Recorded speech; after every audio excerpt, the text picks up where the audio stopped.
Every club. Every day. The Global Sports Podcast Network. Hello everyone and welcome to our new daily AFC Bournemouth episode where your host Vik today is joined by a new cookie, new member of our team, Dan the King, the big Dan. How are you, Dan?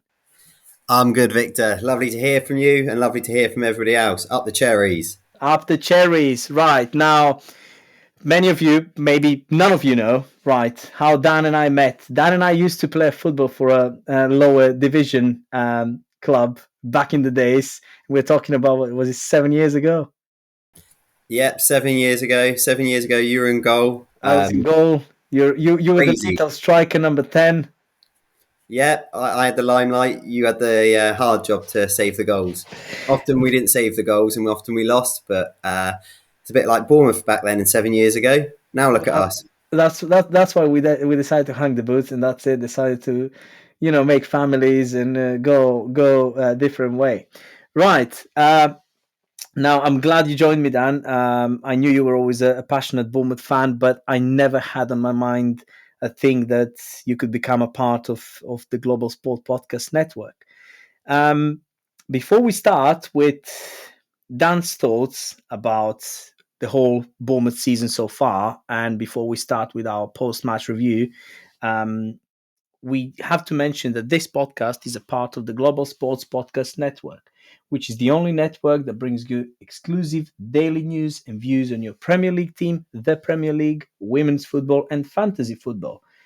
This is a unique listening experience that puts fans first, bringing you the very latest breaking news from your team.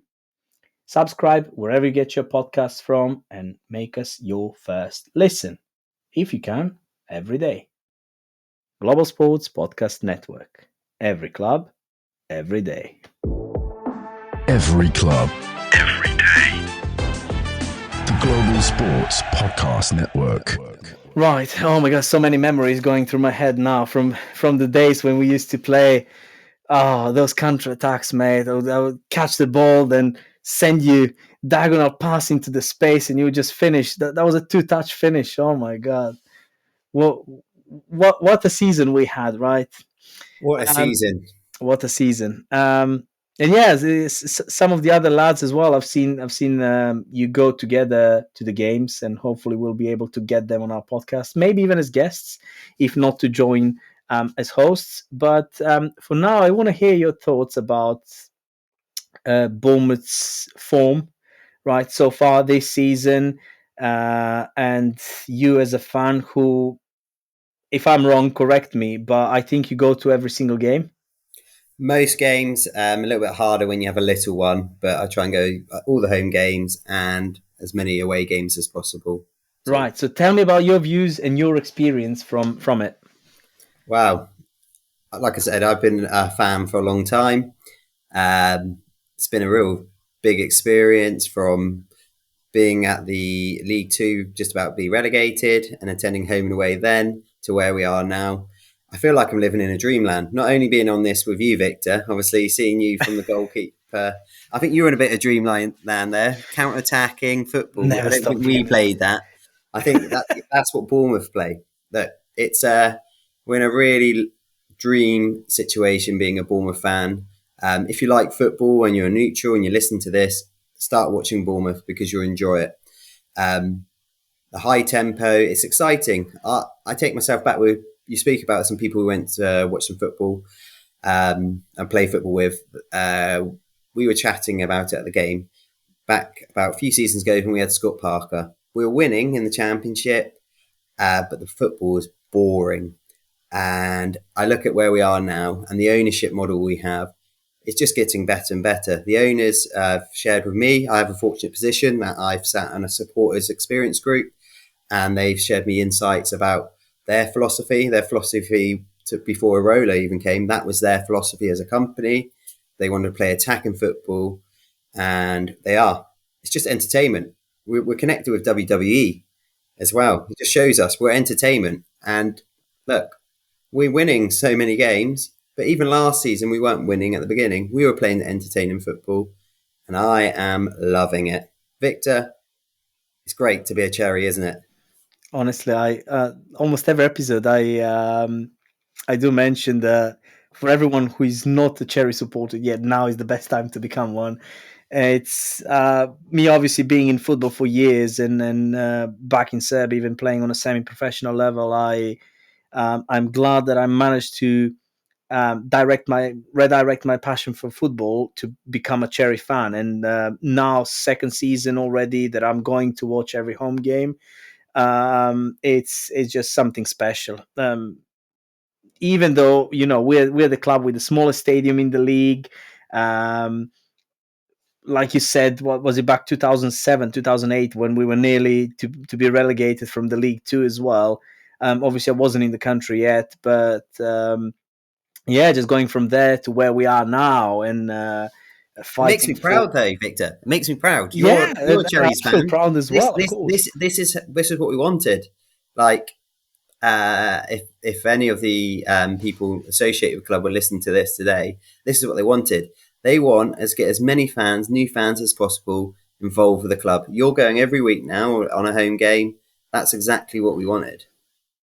And hopefully with the new stadium in the next few years, or the one that's going to be extended, right? The Vitality. Well, with more seats, we'll be able to get more fans in.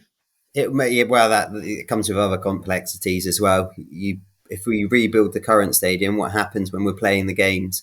We're losing income there. So there's still two options, I believe. Two options. One, rebuild the stadium slightly, but then I think more realistically, it's going to be next to it where the training ground is. Where the training ground. I even thought of where the athletic tracks are. Is maybe that's the option. But again, that's all council's land, isn't it?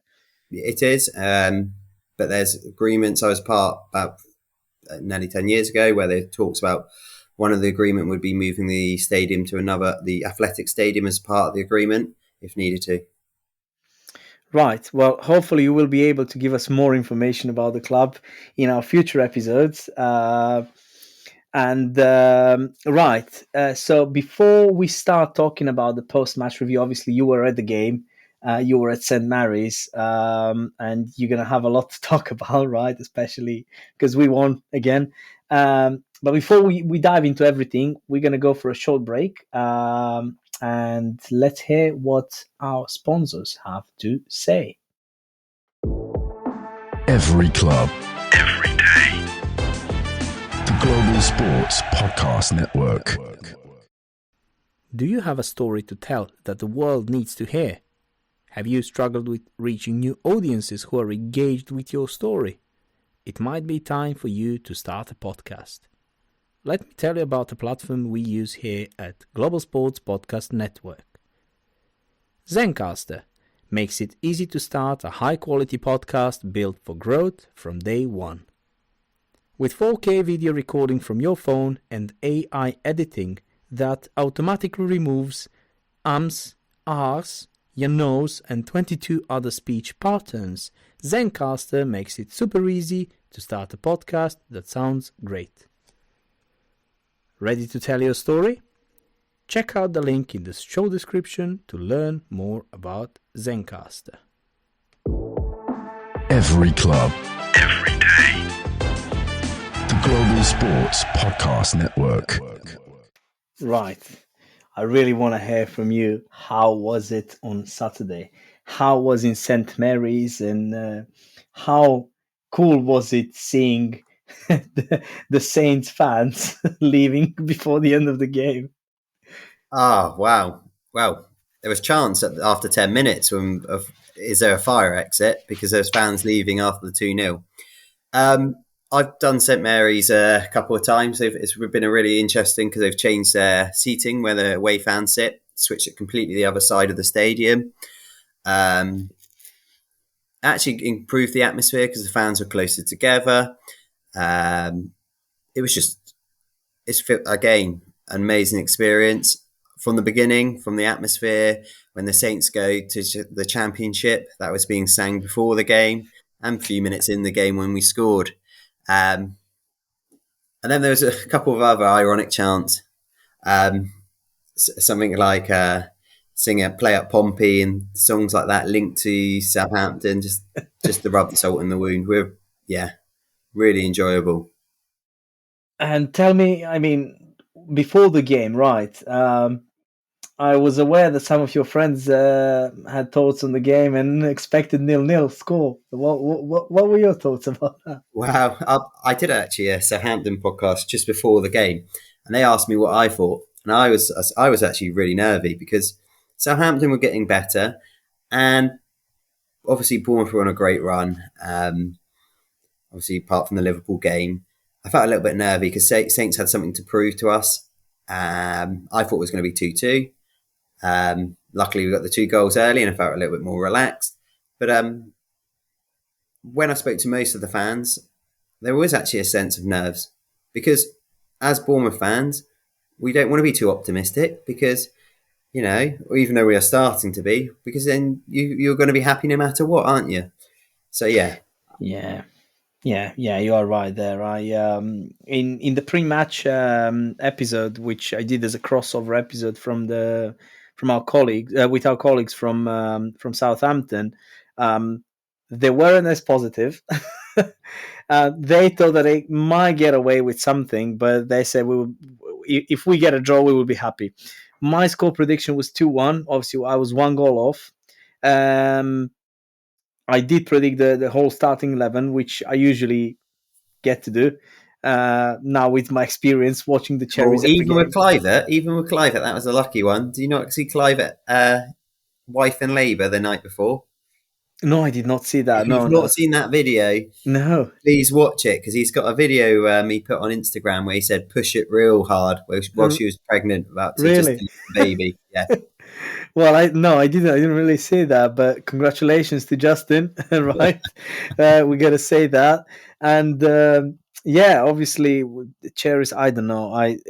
As we said before, it's a great feeling being a part of all this. When we did one of the episodes, pre-season episodes, on our expectations, how everything is going to go, are we going to be able to stay in the Prem? My prediction was to finish in position number 8. Now, many people were laughing at me, right, in the beginning, and I said, well, I why not? I believe it's possible. The way that Iraola carried on playing from the game where we turned everything around against Burnley last season, and obviously achieving the 48 points, which was a record, club record. Which will be beaten this year. Which will be beaten this season, right? It gave me the optimism and, it gave me hope that we can do even better. I wasn't really thinking as far as the Europe, but I can really say now that my passport is ready.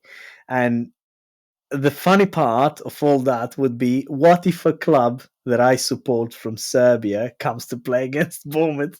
This is going to be very interesting. What about an away game in Serbia? What about an away? Oh, you don't want to play an away game in Serbia? Yeah, we do. Oh. You've got contacts, haven't you?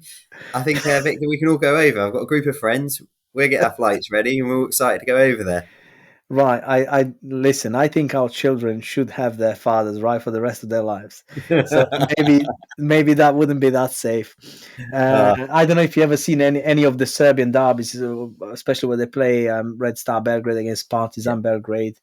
It's one of the 5 most dangerous derbies in the world, and not like the Bournemouth Southampton one. It was just going back to that game. I've never seen so many Southampton friends be so friendly with us as well. It's usually a bit like we're usually close together. It was kind of the roles reversed. There's days that when Southampton used to loan us players because they had the better team and they were supporting us, it was completely the other way. It looked like Southampton trying to pander to our ego because they in the future might want to borrow some of our players.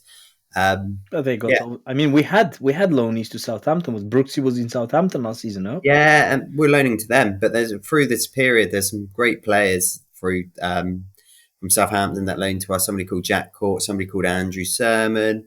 Sermon, yeah, I remember. Yeah, and there's always been a pattern of them feeding to help us. They speak about.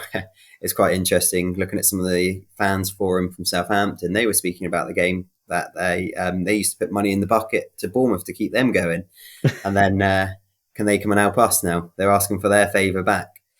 Obviously, that didn't happen. We went 1-0 up quite early, and I'll be honest, the whole game, the whole start, first 10 minutes, we were just pressing them. They looked like the worst team in the league.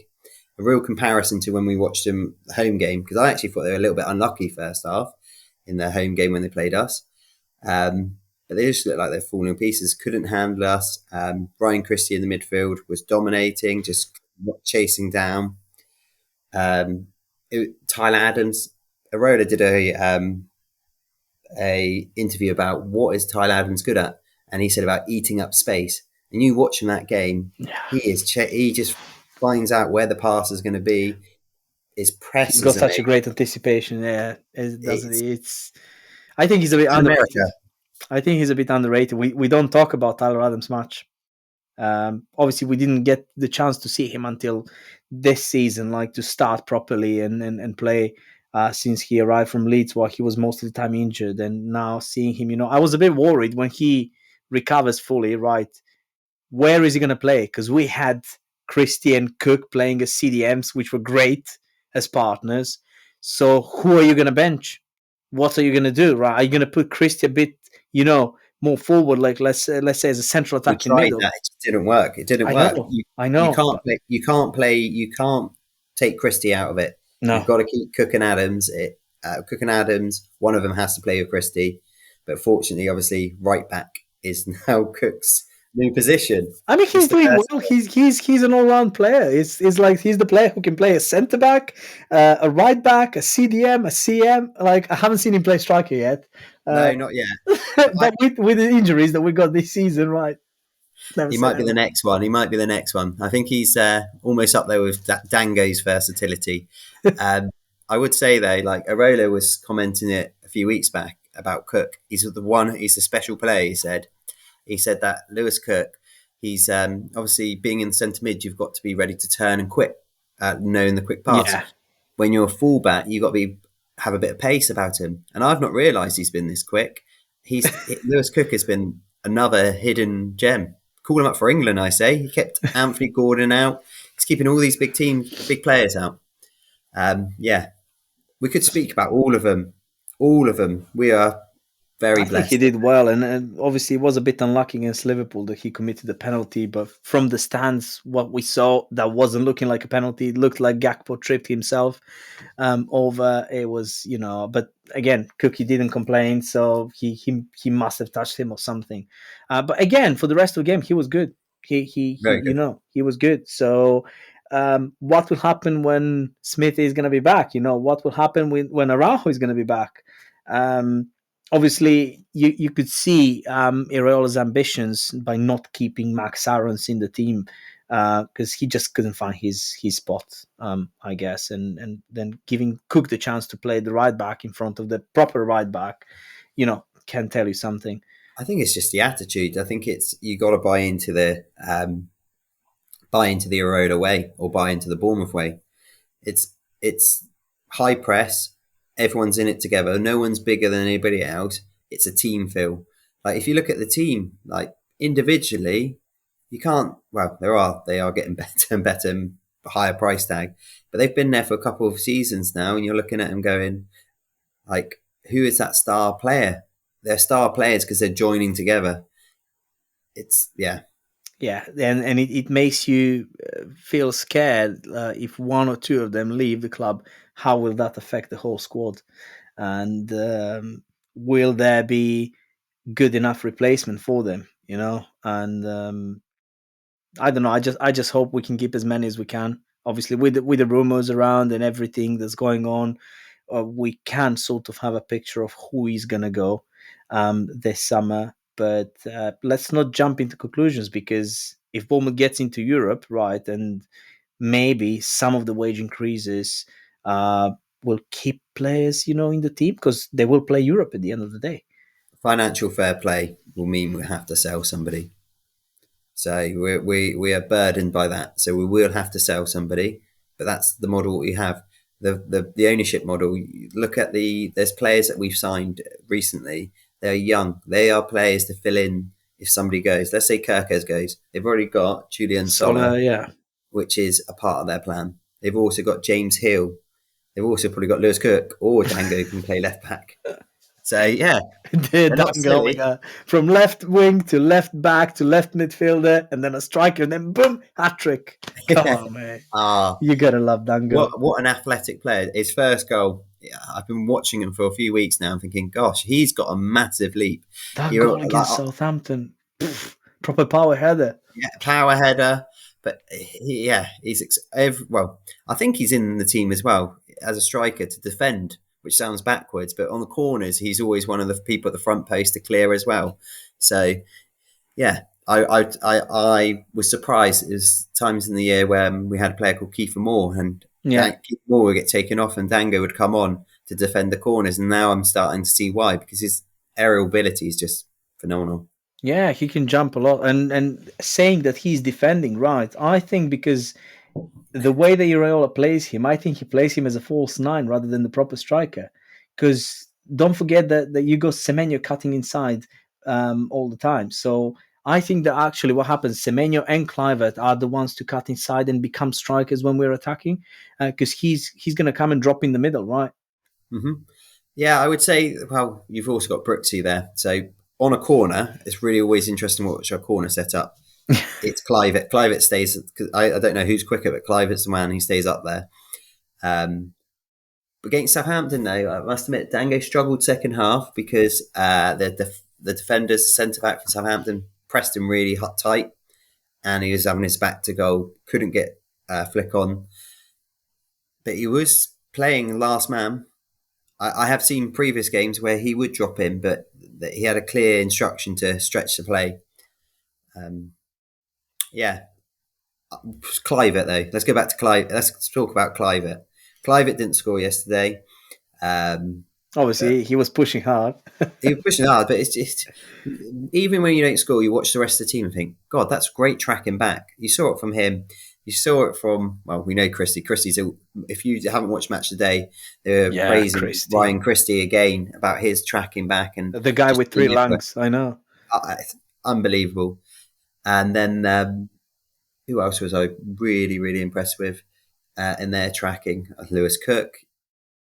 Yeah, no, Adams. I think Adams. Yeah, it's like, maybe people think he doesn't contribute a lot, but when I saw the stats on the halftime, right, Ryan Christie already covered like 6 kilometers in the first half. Like, that's mad.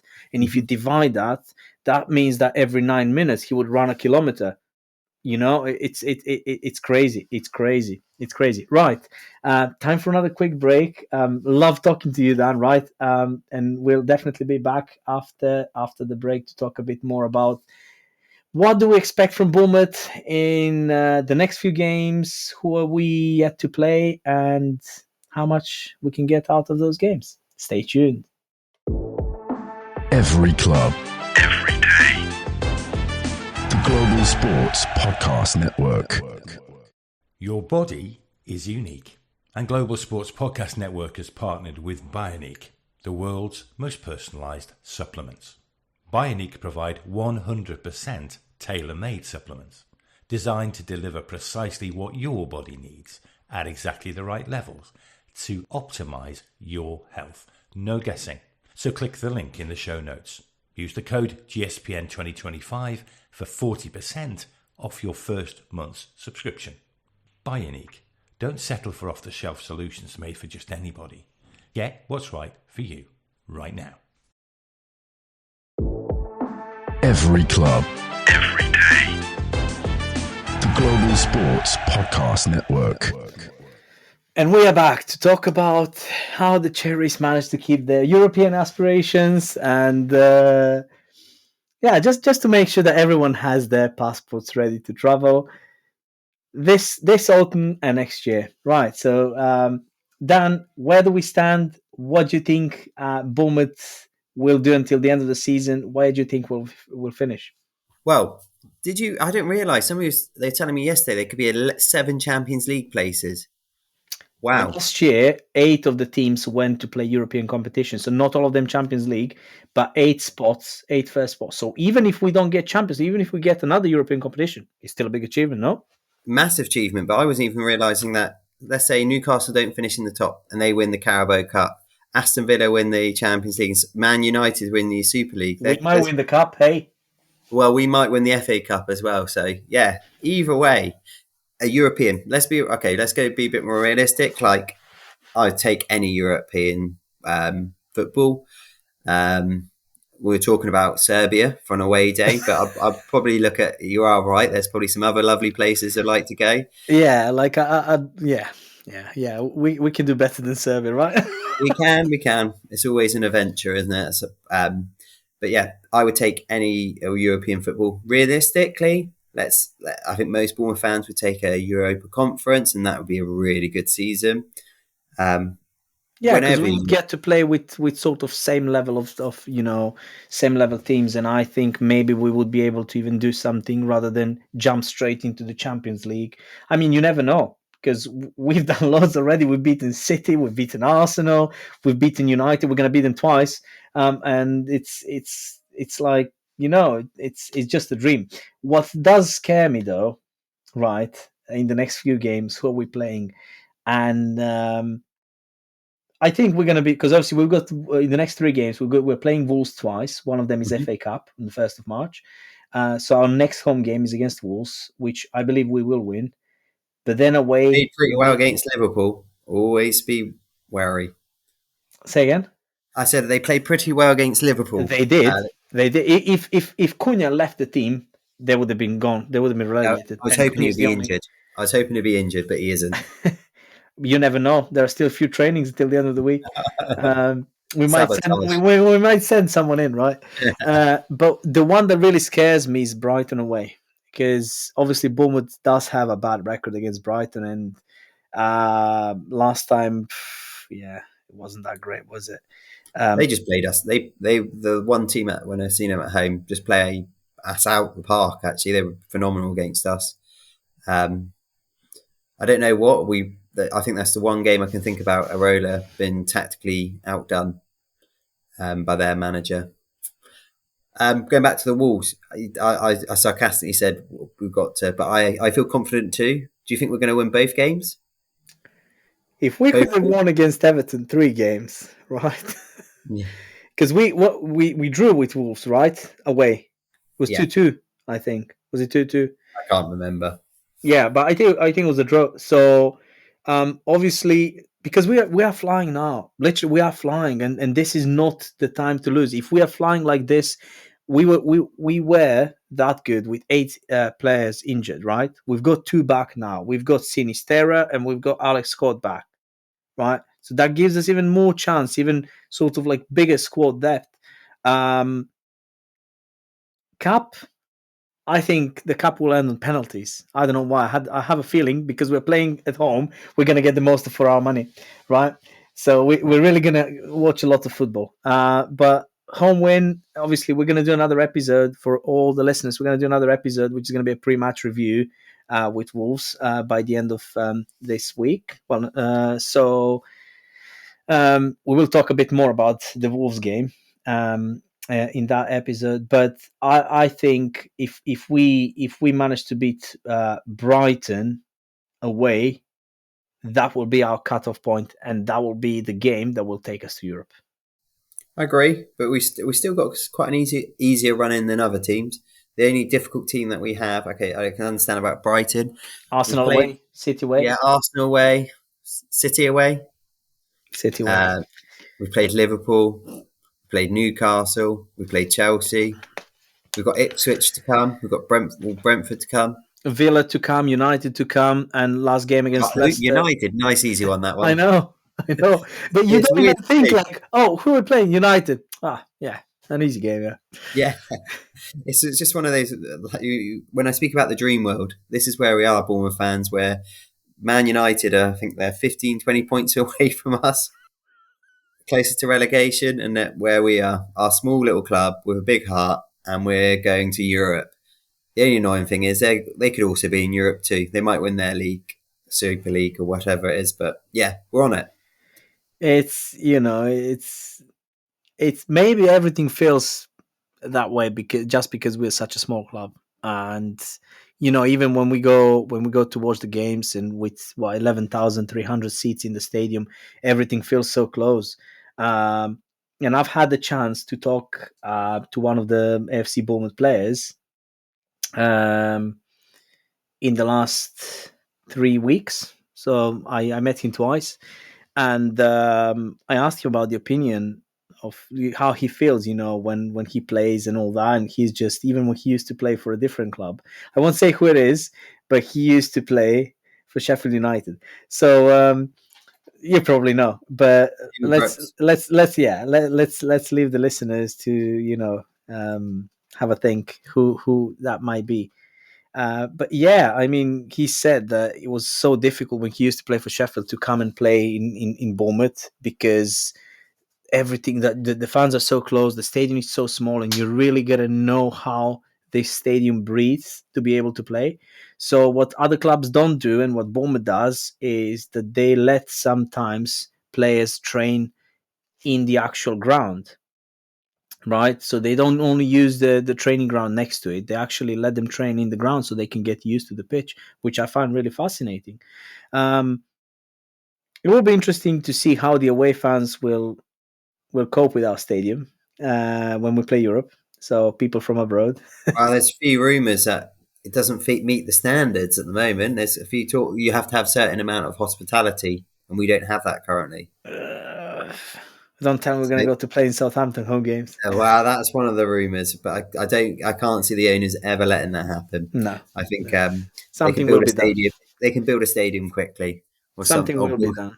Yeah. Something will be done. And on that note, thank you so much for joining me, Dan, today. It's been a massive pleasure, and I hope me and the listeners will get to hear from you more in the future. I hope you enjoyed as well. Yeah, I loved it. And thanks to everyone listening, and up the cherries and on the way to Europe. Up the cherries on the way to Europe. Cheers, everybody. Every club, every day. The Global Sports Podcast Network.